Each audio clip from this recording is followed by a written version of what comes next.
Assalamualaikum warahmatullahi wabarakatuh. Perkenalkan, nama saya Rafli Arya Wijaya. Saya mahasiswa dari Universitas Hairun, Prodi Informatika. Jadi saya di sini akan menjelaskan tentang sejarah sistem operasi pada generasi yang ketiga. Sebelum kita masuk pada sejarahnya, di sini saya akan menjelaskan apa itu sistem operasi beserta tujuannya. Jadi langsung saja, sistem operasi yaitu adalah program di mana program aplikasi dijalankan dan bertindak sebagai jembatan komunikasi atau antarmuka antara pengguna dan perangkat keras komputer.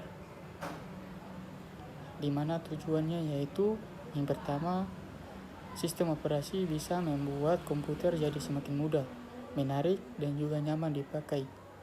Sistem operasi memungkinkan sumber daya komputer dipakai dengan efisien.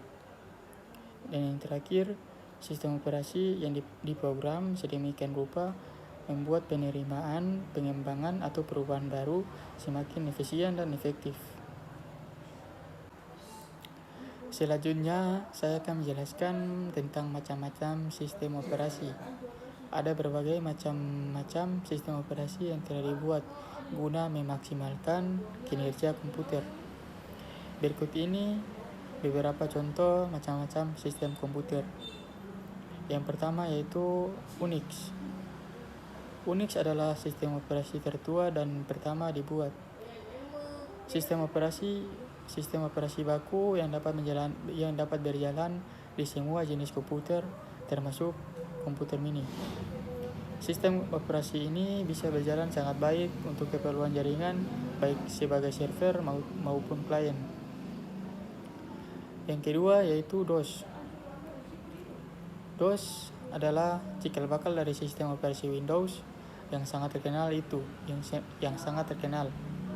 Nama DOS sendiri adalah singkatan dari Disk Operasi System. Untuk menjalankan MS-DOS, kita memerlukan pengetahuan tentang perintah-perintah command prompt agar bisa menggunakan sistem operasi ini. Yang ketiga yaitu Windows. Windows adalah sistem operasi perbaikan dan pengembangan dari MS-DOS. Perbaikan yang paling jelas terlihat adalah dari segi kemudahan penggunaan. Karena sistem operasi Windows sudah menggunakan sistem antarmuka, GUI, Graphic User Interface, Microsoft Windows juga paling banyak digunakan di seluruh dunia. Yang keempat yaitu Linux. Linux adalah sistem operasi yang dikembangkan dari sistem operasi Unix dan sistem operasi Linux. Ini bersifat open source, jadi siapapun dapat menggunakan dan mengembangkan sistem operasi Linux secara gratis. Yang terakhir yaitu macOS. macOS adalah sistem operasi yang hanya digunakan oleh perangkat komputer keluaran Apple. Tidak ada komputer lain yang boleh menggunakan sistem operasi ini.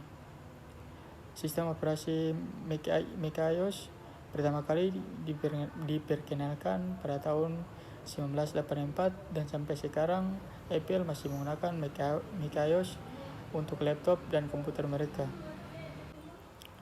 Selanjutnya saya akan menjelaskan tentang komponen utama pada sistem operasi. Yang pertama yaitu kernel. Kernel adalah bagian utama perangkat lunak dari sistem operasi komputer.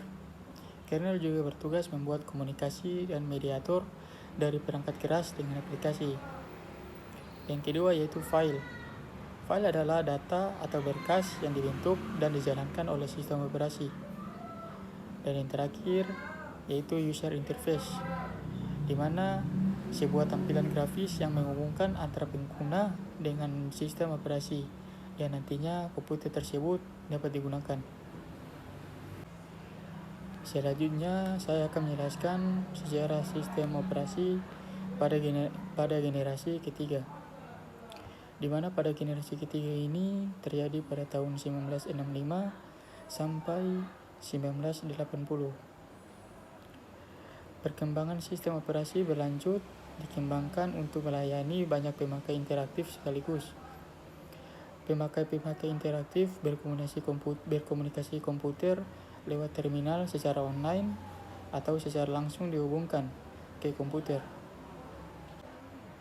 Pada saat itu, sistem komputer pun dibagi menjadi 6 bagian, di mana pada bagian pertama yaitu multitasking, yaitu metode yang memungkinkan seseorang pemakai menjalankan sebuah program dalam waktu yang sama. Cara ini sangat umum dalam sistem PC. Dengan menggunakan sistem operasi Windows, seseorang dapat menjalankan program Word untuk membuat dokumen dan sekaligus menjalankan program Excel untuk membuat perhitungan-perhitungan dalam tabel. Pemakai dapat berpindah dari suatu program aplikasi yang satu dengan program aplikasi yang lain dengan mudah.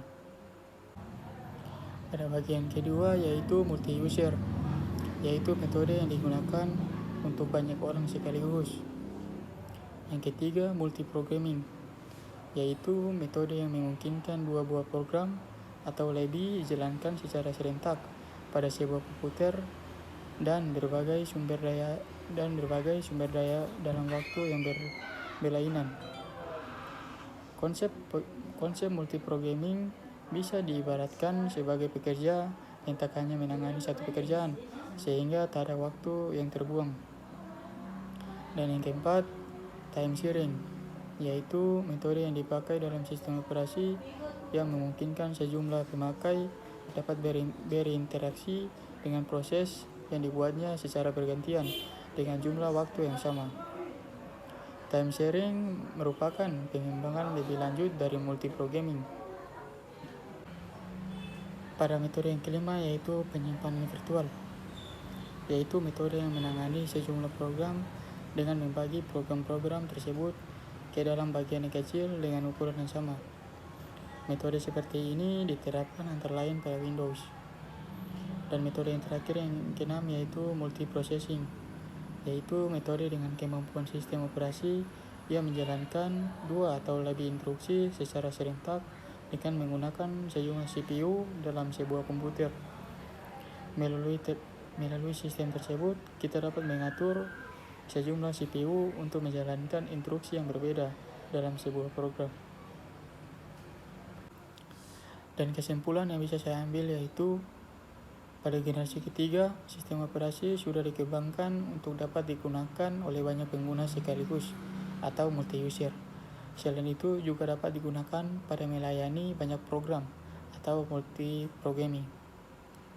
Yaitu sekian dari saya. Apabila ada kesalahan kata, saya mohon maaf. Wabillahi taufiq wal hidayah. Wassalamualaikum warahmatullahi wabarakatuh.